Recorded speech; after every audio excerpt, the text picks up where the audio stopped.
함께 우리의 사랑을 고백하며 다음 찬양 함께 했으면 좋겠습니다. 주를 향한 나의 사랑을.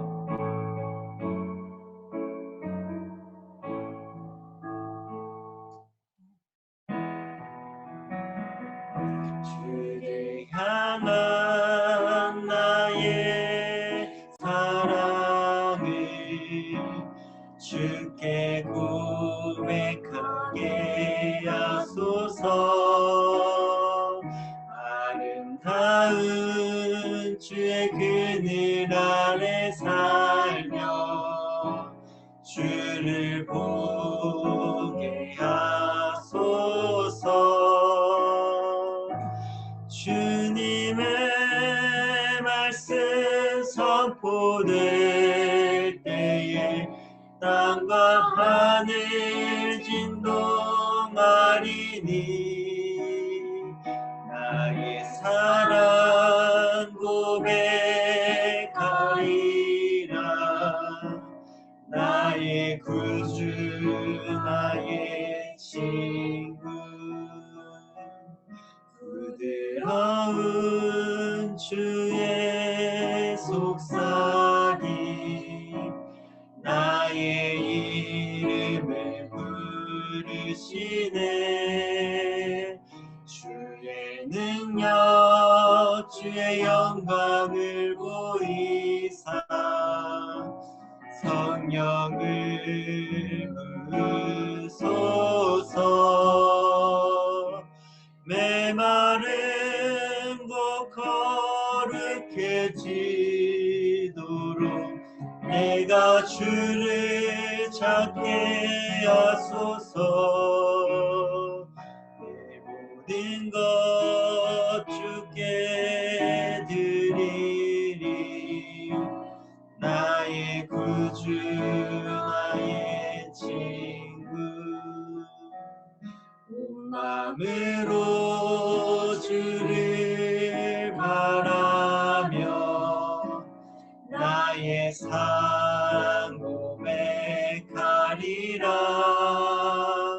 나를 향한 주님의 그 크신 사랑 간절히 알기 원해. 주의 은혜로 용서하시고 나를 자녀 삼아 주셨네. 나의 사랑 고백하리라. 나의 구주 나의 친구. 우리를 그 사랑으로 부르시는 주님께 오늘도 나아가는 예배 시간이 되었으면 좋겠습니다. 아멘. 함께 이제 기도드리겠습니다. 우리 윤지원 자매님께서 대표로 기도해 주시겠습니다.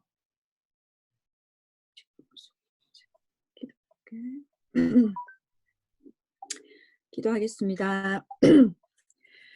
하나님, 어김없이 봄꽃 향기가 가득한 이 계절을 허락하여 주심을 감사드립니다. 나무들도 꽃피워 아버지 이름을 거룩하게 한 것처럼 우리들도 감사의 고백으로 영광과 찬양을 드리길 원합니다. 온 땅에 새로운 변화가 나타난 자연처럼 우리들의 신앙도 새롭게 되기를 원합니다. 예수 그리스도를 알게 된 것에 기뻐하고 감사하며 믿음의 생활에 열심이었던 첫 신앙을 회복해 우리 모두 아버지의 나라를 오게 하는 주체가 되길 원합니다. 이 세상에 주님의 사랑과 은혜가 넘쳐 주님의 뜻이 하늘에서와 같이 땅에서도 이루어지길 원합니다. 예배, 가정생활, 그리고 사회 속에서의 삶에 열심히 하게 하시고 가지고 있는 꿈과 비전을 주님 은혜로 이루길 원합니다. 주님께서 우리를 구원하신 첫사랑의 기쁨을 날마다 누리며 살기에 우리에게 잘못한 사람을 용서할 수 있는 용기가 생김을 믿습니다. 그런 것처럼 우리의 죄를 용서해 주시고 비방과 악이 가득한 세상 속에서 시험에 빠지지 않는 용기와 지혜를 주시고 우리를 악에서 구하소서. 사랑의 주님, 온갖 꽃들이 피어나 사람들에게 희망의 손길을 보내는 눈부신 계절이지만 우리는 슬프고 절망의 상황에 있습니다. 연약하고 나약한 믿음을 가진 저희가 강하고 담대한 믿음을 가지길 원합니다. 몸과 마음이 지쳐 슬퍼하는 우리에게 사랑의 손길로 위로해 주시고 실패와 절망의 어려움이 있는 우리에게 이겨낼 힘을 더하여 주시기 원합니다. 하나님께서 날마다 우리의 삶을 인도하여 주시기 원합니다. 우리의 첫 신앙이 첫사랑이 회복돼 변화된 성도의 삶을 살게 하소서. 봄꽃이 가득한 것처럼 우리 안에도 주님으로 가득 채워주소서. 주님의 은혜도 꽃처럼 온 땅에 가득하기를 원합니다. 우리가 함께 겪는 이 절망의 상황이 곧 회복되도록 우리가 지혜롭게 인내하고 이겨낼 수 있는 힘을 더하여 주소서. 나라와 권능과 영광이 영원히 아버지의 것입니다. 예수 그리스도의 이름으로 기도합니다. 아멘. 함께 하나님 말씀 같이 보겠습니다. 말씀은 요한복음 15장 1절부터 17절 말씀입니다. 제가 읽어드리겠습니다. 요한복음 15장 1절부터 17절 말씀입니다. 나는 참 포도나무요 내 아버지는 농부이시다.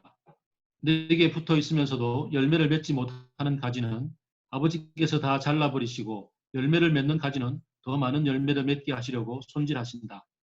너희는 내가 너희에게 말한 그대로 그 말로 말미암아 이미 깨끗하게 되었다. 내 안에 머물러 있어라. 그리하면 나도 너희 안에 머물러 있겠다. 가지가 포도나무에 붙어 있지 아니하면 스스로 열매를 맺을 수 없는 것과 같이 너희도 내 안에 머물러 있지 아니하면 열매를 맺을 수 없다. 나는 포도나무요 너희는 가지이다. 사람이 내 안에 머물러 있고 내가 그 안에 머물러 있으면 그는 많은 열매를 맺는다. 너희는 나를 떠나서는 아무것도 할 수가 없다. 사람이 내 안에 머물러 있지 아니하면 그는 쓸모없는 가지처럼 버림을 받아서 말라버린다. 사람들이 그것을 모아다가 불에 던져서 태워버린다. 너희가 내 안에 머물러 있고 내 말이 너희 안에 머물러 있으면 너희가 무엇을 구하든지 다 그대로 이루어질 것이다. 너희가 열매를 많이 맺어서 내 제자가 되면 이것으로 내 아버지께서 영광을 받으실 것이다. 아버지께서 나를 사랑하신 것과 같이 나도 너희를 사랑하였다. 너희는 내 사랑 안에 머물러 있어라. 너희가 내 계명을 지키면 내 사랑 안에 머물러 있을 것이다. 그것은 마치 내가 내 아버지의 계명을 지켜서 그 사랑 안에 머물러 있는 것과 같다. 내가 너희에게 이러한 말을 한 것은 내가 내 기쁨이 너희 안에 있게 하고 또 너희의 기쁨이 넘치게 하려는 것이다. 내 계명은 이것이다. 내가 너희를 사랑한 것과 같이 너희도 서로 사랑하여라. 사람이 자기 친구를 위하여 자기 목숨을 내어놓는 것보다 더 큰 사랑이 없다. 내가 너희에게 명한 것을 너희가 행하면 너희는 나의 친구다. 이제부터는 내가 너희를 종이라고 부르지 않겠다.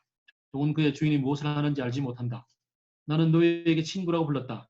내가 아버지에게서 들은 모든 것을 너희에게 일러주었기 때문이다. 너희가 나를 택한 것이 아니라 내가 너희를 택하여 세운 것이다. 그것은 너희가 가서 열매를 맺어 그 열매가 언제나 남아있게 하려는 것이다. 그리하여 너희가 내 이름으로 아버지께 구하는 것은 무엇이든지 다 받게 하려는 것이다. 내가 너희에게 명하는 것은 이것이다. 너희는 서로 사랑하여라. 아멘.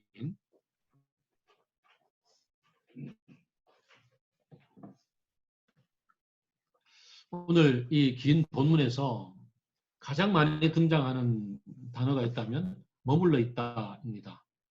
그래서 이 머물러 있음이 오늘 이 예수님의 말씀의 가장 핵심 포인트가 아닌가 이런 생각이 듭니다. 요즘 코로나로 인해서 많은 사람들이 하루 종일 집에 머물러 있습니다. 주부들 아이들은 뭐 거의 24시간을 붙어서 계속 머물러 있고 직장을 다니는 사람들조차도 이제 저녁이 있는 삶을 살게 되었습니다. 퇴근 땡 하면 집으로 옵니다. 그래서 정말 영식님이었던 남편이 혹은 아내가 이제 두식시 정도는 되는 그런 이제 상황이 되었습니다. 뭐 공무원 혹은 의료진에 계신 분들이 더 바쁘게 이렇게 이 상황에 힘들어하시는 분들도 있겠지만 거의 많은 분들이 토 일요일에는 특히나 하루 종일 집에 머물러 있습니다. 이 머물러 있다 보니까 어떻습니까? 우리 모두 집에서 예전에 보이지 않던 것들이 보이는 그런 신기한 경험도 하게 되었을 겁니다. 아이들도 새로운 모습이 보이고 예전에 이 모습 못 봤는데 그런 모습들이 새롭게 발견이 되기도 합니다. 머물러 있다. 이렇게 그 시간을 들여서 같이 함께 있는 것, 참 중요한 것 같습니다. 또 머물러 있음을 또 다른 생각을 해볼 수가 있습니다. 우리의 생각들이 직장 속에서 한없이 바쁘게 돌아다닐 때는 어땠습니까? 하루 종일 업무에 꽂혀 있었습니다. 그러다가 집에 오면 이제 머리를 좀 식혀야겠다. 그런 생각이 많아서 TV를 켜서 멍 때리고 있거나 정말 아무 생각하지 않거나 혹은 집에 와서 또 널려있는 일거리 때문에 아무 생각 없이 그저 일만 하다가 그냥 지쳐서 집에 자기도 하고 그런 리듬이 새로운 삶을 맛보게 되었다는 얘기죠. 코로나로 인해서 우리가 정말 새로운 경험을 하고 있는 중입니다. 머물러 있음. 또 생각해 보면요. 여행에도 적용해 볼 수가 있을 것 같습니다. 그 패키지 상품으로 여행을 가면 어떻습니까? 이건 머물러 있음이 아니라 그냥 찍고 가기에 바쁘죠. 그냥 구경입니다. 거기에 비해서 제주도 한 달 살기, 파리지행 한 달 경험해 보기, 이런 정도는 해봐야 그래도 머물러 있음이 조금 이루어졌다. 이런 생각을 해볼 수가 있을 것 같습니다. 물론 몇 년을 쭉 살아야 느껴지는 것도 있고 태어나서부터 쭉 산 사람에 비해서는 이렇게 10년을 머물러 있어도 알지 못한 구석이 있기도 합니다. 이런 경험의 측면 역시 시간을 보내야 되는 것 같습니다. 마음이 어딘가에 머물러 있음, 어디에 꽂혀 있음 이런 것도 생각해 볼 수가 있을 것 같습니다. 열애를 하는 청춘 남녀들의 경우에 어떻습니까? 하루 종일 그 사람 생각만 하죠. 하루 종일 그 사람 생각, 얼른 일을 마치고 가서 만나볼 생각, 얼른 직장을 퇴근해서 같이 데이트할 생각, 어쨌든 얼른 이런 생각들을 많이 합니다. 조금 마이너스적인 측면으로 본다면, 부정적인 측면으로 본다면 중독 같은 경우도 있겠죠. 하루 종일 거기에 꽂혀 사는 게 중독일 수가 있겠습니다. 오늘 말씀 중에 제일 많이 나오는 단어가 머물러 있음입니다. 그리고 너희는 나의 안에 머물러 있으라. 나의 사랑에 머물러 있어라. 주님 안에 머문다는 것, 주님의 사랑 안에 머문다는 것이 도대체 무엇을 뜻할까? 이제부터 말씀을 따라 차근차근 한번 가봅시다. 우선 예수님은 1절에서 나는 참 포도나무요 내 아버지는 농부이시다 라고 이야기하십니다. 그러면서 내게 붙어 있으면서 열매를 맺지 못하면 아버지는 잘라내어버리고 또 열매를 맺는 가지는 더 많이 맺으라고 손질해 주신다 라고 얘기합니다. 내가 포도나무고 아버지가 농부이면 그리고 너희는 열매를 맺어야 되니 너희 곧 우리들은 예수님의 말씀에 따라서 예수님의 이 포도나무의 가지인 셈입니다. 이 포도나무 비유는 예수님이 그냥 하루아침에 가져오신 것 같지는 않습니다. 구약을 보면 포도나무 비유가 굉장히 많이 나옵니다. 구약에서의 포도나무 비유는 이스라엘입니다. 이스라엘이 포도나무요 하나님이 농부다라고 그렇게 많이들 얘기를 합니다. 시편 80편 8절부터 보면 주님께서는 이집트에서 포도나무 한 그루를 뽑아오셔서 문나라를 몰아내고 그것을 심으셨다. 땅을 가꾸시고 그 나무에 뿌리를 내리게 하시더니 그 나무가 온 땅을 채웠다. 그런데 주님께서는 어찌하여 그 울타리를 부수시고 길을 지나가는 사람마다 그 열매를 따먹게 하십니까? 이렇게 주님께 울부짖고 있는 내용이 나옵니다. 주님이 출애굽을 해서 가나안 땅 이스라엘을 살게 한 것을 포도나무 한 그루를 여기에 심었다고 비유를 했습니다. 또 이사야 1장 5장 1절부터 보게 되면 내가 사랑하는 이에게 노래해 주겠네. 그가 가꾸는 포도원을 노래하겠네. 내가 사랑하는 사람은 기름진 언덕에서 포도원을 가꾸고 있네. 땅을 일구고 돌을 골라내고 아주 좋은 포도나무를 심었네. 그 한가운데 망대를 세우고 거기에 포도주 짜는 것도 파놓고 좋은 포도가 맺기를 기다렸네. 그러나 열린 것이라고는 덜 포도뿐이었네. 예루살렘 주민아, 이제 너희는 나와 나의 포도원 사이에 한번 판단해 보아라. 내가 나의 포도원을 가꾸면서 빠뜨린 것이 무엇이냐? 하지 않은 일이라도 있느냐? 내가 좋은 포도나무를 포도 열매를 맺기를 바랐는데 어찌 덜 포도가 열렸느냐? 이제 내가 포도원을 어떻게 할까 보냐? 울타리를 걷어치우고 그 밭을 못 쓰게 만들고 담을 헐어버리고 아무나 그 밭을 짓밟게 하겠다라고 이야기하십니다. 하나님은 이스라엘을 포도나무라고 생각하시고 거기에 모든 것을 다 주었는데 열매가 그 상품을 기대했건만 들 포도 열매를 맺어서 그래서 울타리를 허물고 내어버렸다라고 얘기를 하고, 그래서 시편 80편에서는 왜 우리를 내어버리십니까? 라고 울부짖는 이스라엘의 노래가 나옵니다. 구약 전체를 통해서 이스라엘이 하나님의 포도나무였습니다. 하나님은 농부셨고. 세례요한이 얘기를 합니다. 회개에 합당한 열매를 맺으라. 너희는 속으로 주되 넘게 아브라함이 우리 조상이다라고 말할 생각을 하지 말아라. 하나님은 이 돌들로도 아브라함의 후손으로 만들 수 있다. 도끼가 이미 나무 뿌리에 갖다 놓아져 있다. 도끼를 이미 나무 뿌리에 갖다 놓았으니 이제 좋은 열매를 맺지 않는 나무는 다 찍어서 불 속에 던져버릴 것이다. 라고 이야기를 합니다. 세례 요한이 마지막으로 이 포도나무를 찍어서 불태워버리겠다고 예언을 하십니다. 그리고 예수님이 말씀하십니다. 내가 참 포도나무다. 이스라엘에게 걸었던 하나님의 기대는 다 사라졌고 너무너무 안타까운 마음으로 하나님은 예수 그리스도를 보내셔서 예수 그리스도 안에서 하나님이 기대하시는 참 포도 열매를 맺게 하시기 위해서 그를 포도나무 삼으셨다는 겁니다. 예수님 당신이 참 포도나무가 직접 되셨습니다. 하나님의 말씀을 따라서 살아가고 하나님의 기대치를 저버리지 않는 삶을 살아가는 그 포도나무. 우리 바로 앞에서 우리가 묵상을 했었습니다. 내가 아버지 안에, 아버지가 내 안에 계신다. 하나님과의 이 친밀한 관계, 이 말씀의 순종과 친밀한 관계 누림을 쭉 얘기해 주심으로 해서 예수 그리스도가 이제 참된 포도나무가 되었다. 그렇다면 이스라엘은 덜 포도나무인 것이고 다 잘라서 불태워져 버려야 되는 상황이 됩니다. 그리고는 우리에게 말씀을 하시는 거죠. 너희는 포도나무의 가지다. 포도나무의 가지가 열매를 맺기 위해서는 무엇을 해야 되는가가 이제 그 다음 장면인 거죠.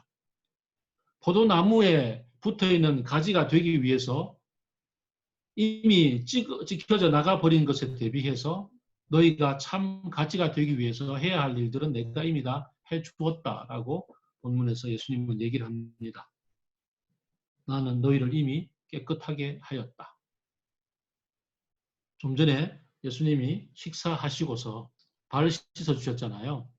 발 씻어주시면서 베드로가 목욕까지 시켜달라 그랬더니 이미 너희는 목욕했다. 그럼 발만 씻으면 된다. 그랬습니다.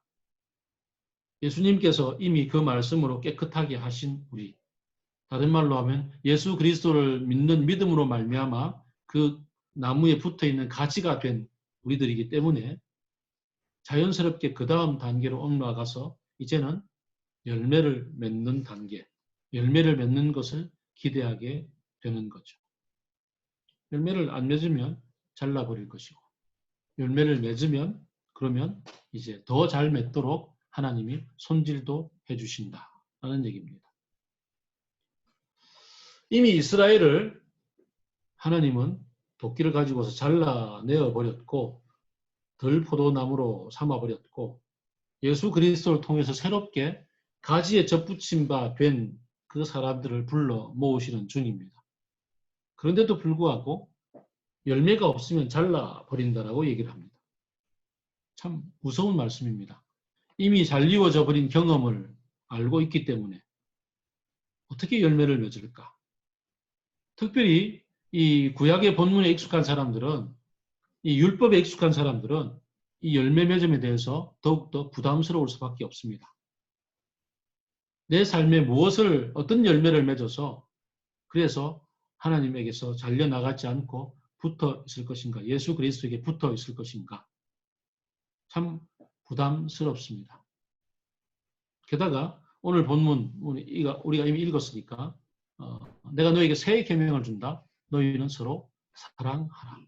사랑의 열매를 어떻게 맺지? 그거 못 맺으면 잘려 나갈 텐데 이런 참 두려움이 찾아오는 본문이기도 합니다. 어떻게 열매를 맺을까요? 예수님은 오늘 본문 5절부터 그 다음 얘기를 4절부터 그 다음 얘기를 합니다. 너희는 내 안에 머물러 있어라. 나도 너희 안에 머물러 있겠다. 그러면 자연스럽게 열매를 맺게 된다. 머물러 있지 아니하면 열매를 맺지 못하고 그래서 잘리워져 나갈 것인데 머물러 있으면 자연스럽게 열매를 맺게 된다라고 얘기를 합니다. 코로나로 인한 저의 경험이 참 지난주에 참 새로웠습니다.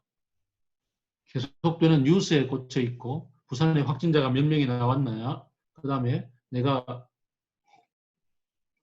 아버지를 모시고 목욕탕에는 갈 수가 있을까? 뭐 이런 고민들. 마트에 가면 확진자를 만나지는 않을까? 어디까지 가볼 수 있을까? 공원에 가면 괜찮은가? 뭐 세계 경기는 어떻게 될까? 이런저런 고민들로 저는 계속 이 뉴스에 꽂혀 있었습니다. 그러다가 산을 올라갔습니다. 큐티를 마치고 아무도 없는 산길을 걸으면서 새소리가 귀에 들어왔습니다. 와, 새가 울고 있구나. 길가에 피어있는 제비꽃이 눈에 들어왔습니다. 야, 꽃이 아름답구나. 바람이 느껴졌습니다. 제 생각이 온통 코로나에 꽂혀 있다가 일상을 어떻게 안전하게 살 것인가에 꽂혀 있다가 갑자기 바람과 꽃과 새를 바라보고 느끼고 그러면서 문득 주님이 떠올랐습니다. 아, 주님이 함께 걷고 계시구나. 주님이 함께 이 자리에 계신 거였구나. 나의 안에 거하라. 나는 내 하나님이니. 모든 환난 가운데 두려워 말라. 내가 너를 지명하여 불렀나니 너는 내 것이라. 내가 너를 지켜주겠다. 그 찬양이 절로 우러 나왔습니다. 머물러 있음이 참 그런 거였구나. 내 생각이 온통 코로나에 머물러 있었구나. 내 생각이 온통 일상에 머물러 있었구나. 먹고 마시고 안전하게 거하는 것에 머물러 있었구나. 머물러 있음이란 같이 거함이란 내 마음이 중심이 예수 그리스도와 함께 같이 있는 것. 어느 곳에 무엇을 하든지 거기에 예수님과 같이 살아가는 것이구나 라는 것이었습니다. 참 중요한 얘기죠. 열매라는 것이 무엇인가? 아, 나는 결국은 염려의 열매를 맺었구나. 코로나로 인한 염려의 열매. 그래서 일상이 참 공허했구나 라는 생각을 했다는 얘기죠. 문득 그날 아침에 산속에서 그것을 깨닫게 되었습니다. 머물러 있지 않으면 쓸모없는 가지 취급을 받아서 말라 비틀어져 버리고 결국은 떨어져 나갈 거라고 그랬습니다. 아, 하나님이 도끼로 잘라내는 게 아니구나. 그냥 내 생각이 예수 그리스도 거기에 맺혀져 있지 않아서 그로 말미암아 받는 자양분이 없어서 말라 비틀어져 갖고 있었구나.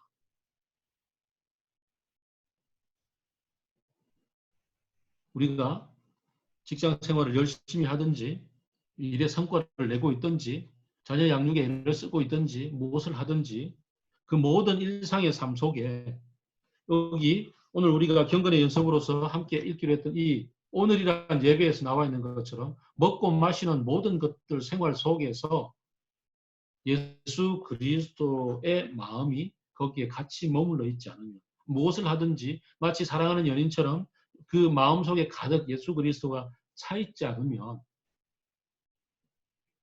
말라 비틀어지는 거구나.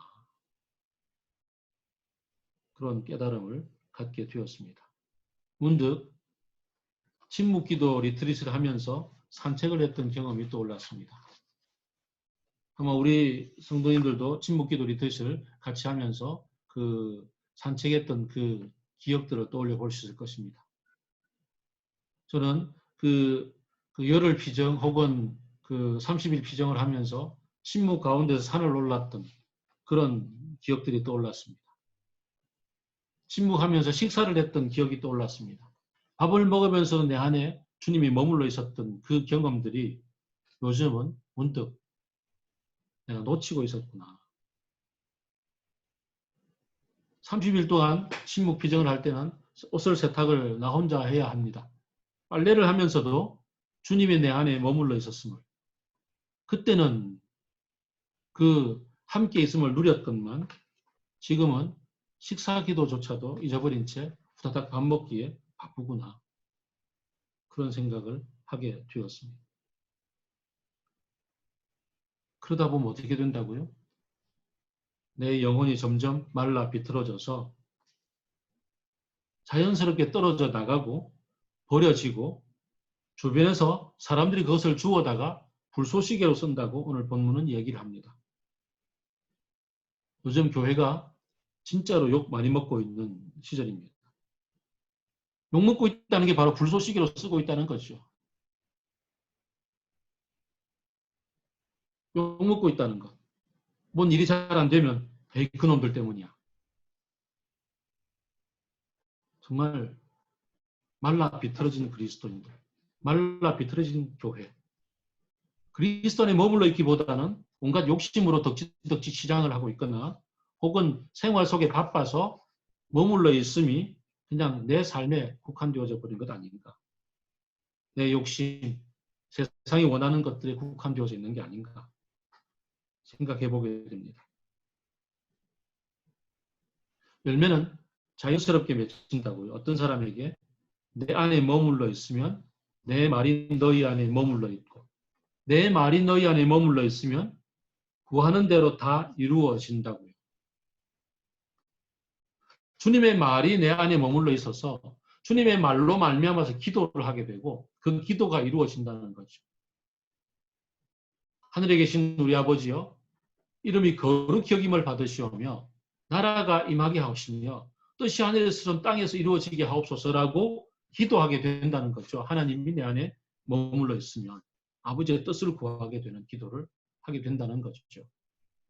괴로움의 순간에도 갈등의 순간에도 이리로 갈까 저리로 갈까 선택하게 될 때도 그때도 내 뜻대로 마옵시고 주님의 뜻대로 하옵소서라고 결국은 기도하게 되는 그 과정으로 가게 되는 까닭은 주님의 말이 내 안에 머물러 있고 결국은 주님이 내 안에 머물러 계시기 때문이라는 거죠. 그래서 그 결과는 하나님이 영광을 받으시는 거라고.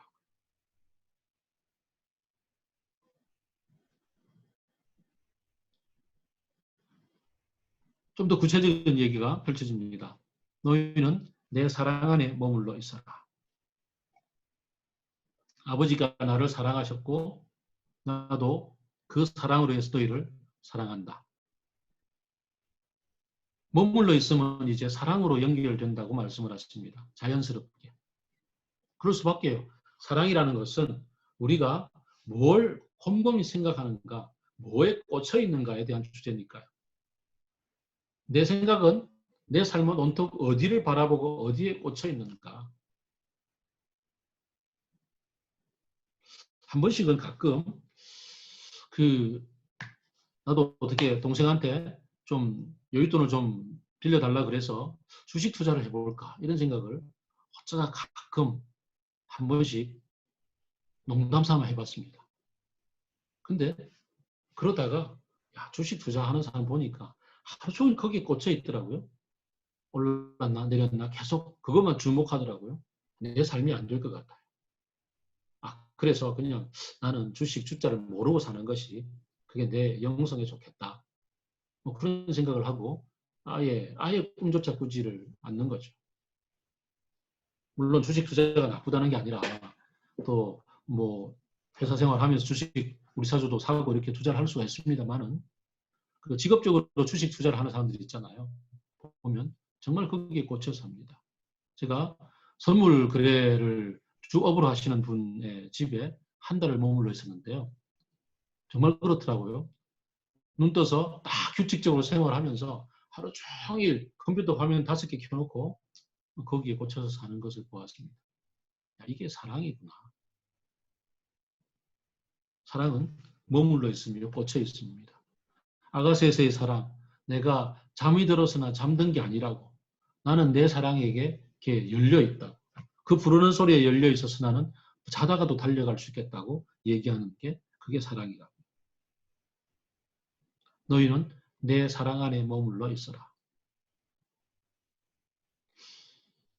하루 종일 앉아나서나 당신 생각,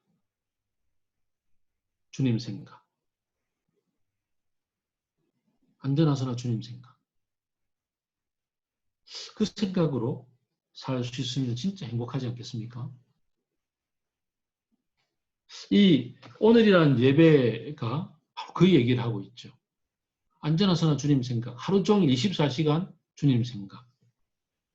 그 주님 생각을 하다 보면 일상이 예배가 되고 이제 거꾸로 예배가 일상이 되는, 일상의 언어로 가득 채워져 있는 예배까지도 가게 되는 것을 본다고 책은 얘기를 합니다. 왜 요즘 우리 이 코로나로 인해서 사람들이 쓸데없이 예배 논쟁을 많이 하는지 아십니까? 예배가 어느 특정한 장소에 함께 모여서 함께 정해진 포맷으로만 드려야 그게 예배라고 생각하는 그 고정관념 때문이잖아요. 앉아나서나 주님에게 꽂혀서 일상 속에서 주님과 더불어 일상을 살아본 경험, 그 경험이 쌓여서 일상 전체가 예배구나라는 것을 경험하게 된 사람에게는 이번에 코로나로 인해서 일부 교회에서 벌어졌던 그런 쓸데없는 논쟁은 정말 무가치한 것이 될 수밖에 없는 거죠.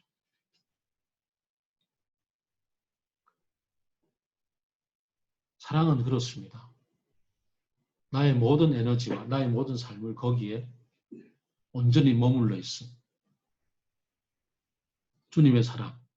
주님이 우리를 친구로 삼으셔서 나를 위해서 이제 친구가 위험에 처해 있으니 이 친구를 어떻게 구할까? 그 생각밖에 없어서 당신의 목숨을 내어주기까지 하셨다고요. 그러면 이제 우리도 얼마든지 생각하다 보면 그를 위해서 너무나 자연스럽게 내 목숨까지도 내어주는 일을 하지 않겠습니까?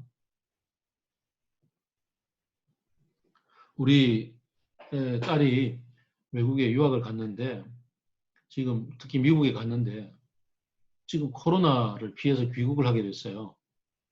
코로나로 귀국을 하게 됐는데 공항에 가면 인천공항에서 코로나로 때문에 아주 버스 자체도 없고 뭐 열차도 타고 오기 힘들고 격리해야 되고 막 아주 복잡합니다. 그러면 어떻게 하겠어요? 내가 인천공항까지 차 몰고 가겠죠. 가서 우리 딸을 픽업해서 물론 당연히 뭐 소독하고 다 마스크 끼고 하겠지만 그리고는 집으로 데려오겠죠. 자가격리 2주도 집에서 시키겠죠. 왜요? 딸을 사랑하니까. 사랑해서 목숨을 잃는 것은, 목숨을 내어놓는 것은 너무나 자연스러운 발로입니다. 사랑 안에 머문다는 것은 바로 그런 것입니다. 사랑하기 때문에 자연스럽게 그 다음 행동으로 이어지는 겁니다. 마지막으로 말씀하시죠. 내 계명은 이것이다. 내가 너희를 사랑하는 것 같이 서로 사랑하라. 율법적으로 도덕 계명으로 다가갈 성질이 아니라고 오늘 본문 전체가 얘기를 합니다. 머물러 있다 보면, 거하다 보면 그게 사랑이요. 그래서 그를 위해서 무엇이든 하게 되는 것이고 그를 닮아가기 위해서 그냥 같이 따라하게 되는 것이 사랑이다라는 겁니다. 그와 더불어 같이 거하는 것부터 하는 것. 그러면 그게 자연스럽게 열매로 이어진다고.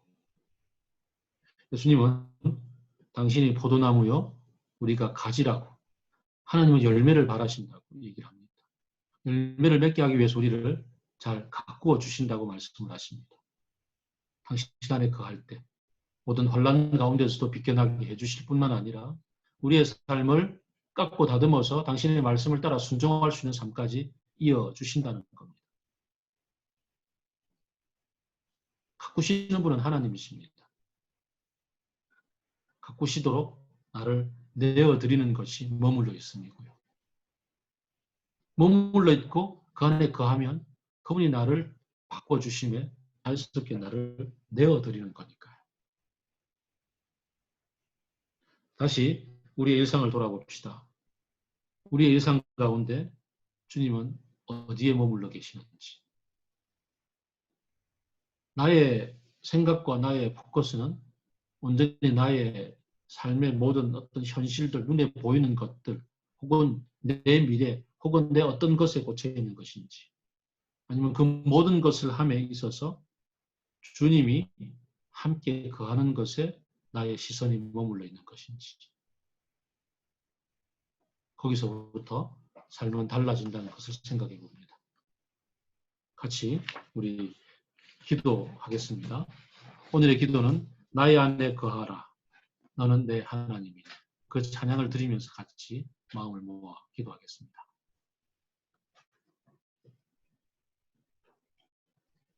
우리 성원 형제님 PPT 좀 띄워주시겠습니까?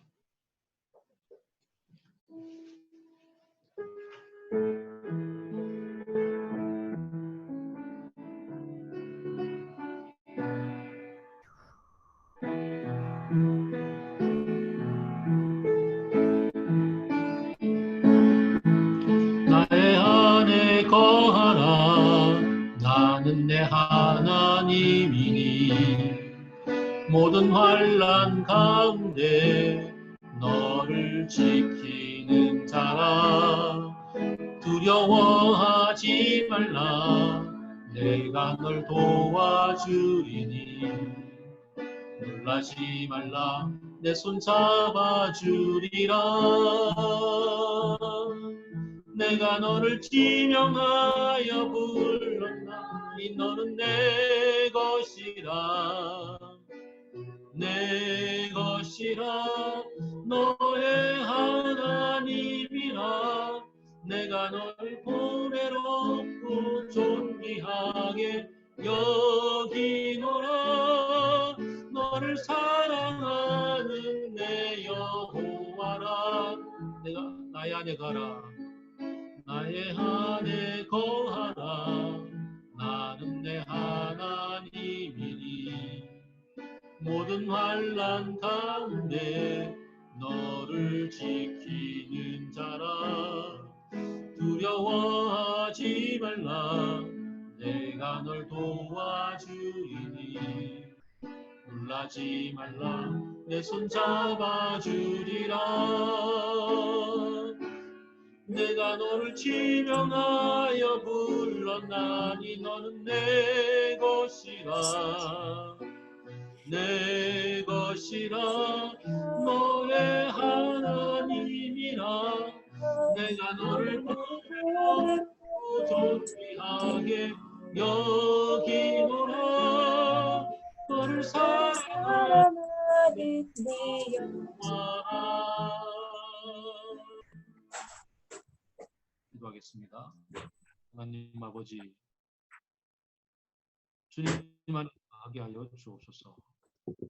내 생각이, 내 마음이, 내가 무엇을 하든지 거기에서 주님을 떠올리게 하여 주옵소서. 주님이 함께 있음을 붙잡게 하여 주옵소서. 주님의 손을 잡고 걷게 하여 주옵소서. 그러므로 내 삶이 너무나 자연스럽게 주님의 말씀을 떠올리며 주님의 체온을 느끼며 주님의 숨결을 느끼며 삶을 살아갈 수 있도록 이끌어 주옵소서. 이제는 주 예수 그리스도의 은혜와 아버지의 크신 사랑하심과 성령님의 함께하심과 새로운 사귐, 거하심으로 이끌어주심의 역사가 온전히 주님 안에 붙어있고 주님 안에 거하기를 원하는, 머물러 있기를 원하는 우리 모든 성도들 위해 지금부터 영원토록 함께하기를 간절히 축원하옵나이다. 아멘.